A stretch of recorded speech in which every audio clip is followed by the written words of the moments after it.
திருப்படல்கள் 11:1-7 முடிய.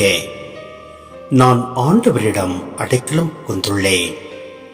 நீங்கள் என்னிடம் பறவையைப் போல மலைக்கு பறந்தோடிப்போ. ஏனெனில் இதோ பார், பொல்லார் வில்லை வளைக்கின்றனர், நாணில் அம்பு தொடுகின்றனர். நேரிய உள்ளத்தார் மீது இருளில் அம்பு எய்ய பார்க்கின்றனர். அடித்தளங்களே தகர்க்கப்படும் பொழுது நேர்மையாளரால் என்ன செய்ய முடியும் என்று சொல்வது எப்படி? ஆண்டவர் தம் தூய கோவிலில் இருக்கின்றார். அவரது அரியணை விண்ணுலகில் இருக்கின்றது. அவர் கண்கள் உற்று நோக்குகின்றன.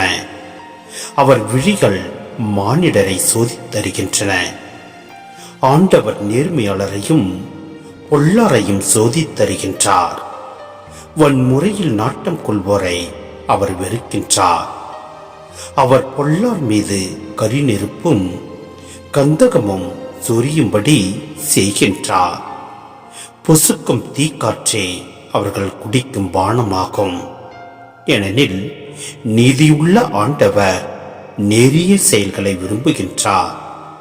அவர் தம் திருமுகத்தை நேர்மையாளர் காண்பர்.